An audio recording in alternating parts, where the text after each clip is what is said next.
नमस्कार मंडळी. ही भाजी खाल्ली का हो तुम्ही? भाजी चवीला अप्रतिम लागते. विशेष म्हणजे ही पावसाळ्यात मिळते आणि ही रानभाजी आहे. आणि ही भाजी खूप पौष्टिक आहे. आपल्या हाडांना बळकटी देणारी आहे. तर ही आहे बांबूची भाजी. तर ही भाजी ना अशीच आपल्याला बाजारात मिळते. म्हणजे बांबूचे जे पोळे कोंब असतात ना, ते सोललेले असतात.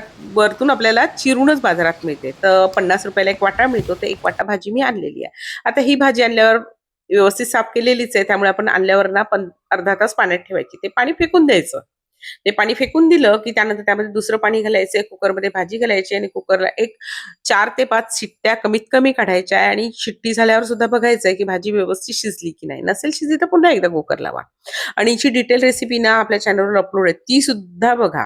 तर आता काय करायचंय, भाजी छान शिजली असेल, की ते पाणी फेकून द्यायचंय. त्यानंतर भाजी छान पिळून घ्यायची. कढईमध्ये तेल गरम करायचं. तेल गरम झालं, की मोहरी घालायची, थोडासा हिंग घालायचा, कढीपत्त्याची पानं आणि कांदा घालायचा. उभा चिरलेला कांदा घातलेला आहे मी.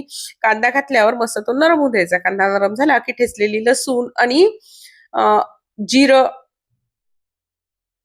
आणि हिरवी मिरची घालायची आहे.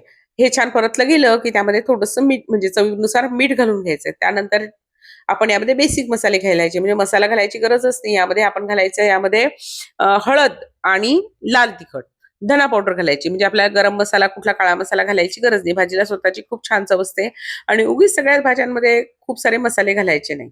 कारण त्या भाजीची मूळ चव पण आली पाहिजे ना. तर हे सगळे मसाले घातले का छान परतून घ्यायचं. हे परतून घेतलं की त्यामध्ये आपले बांबूचे शूट घालायचे आहे आणि भाजी जरी शिजली असेल तरी मंद गॅसवर झाकण ठेवून पुन्हा तिला 4 ते 5 मिनिट छान शिजू द्यायची आहे, की तुमची बांबू शूटची भाजी तयार होते. अशी ही भाजी नक्की करून बघा.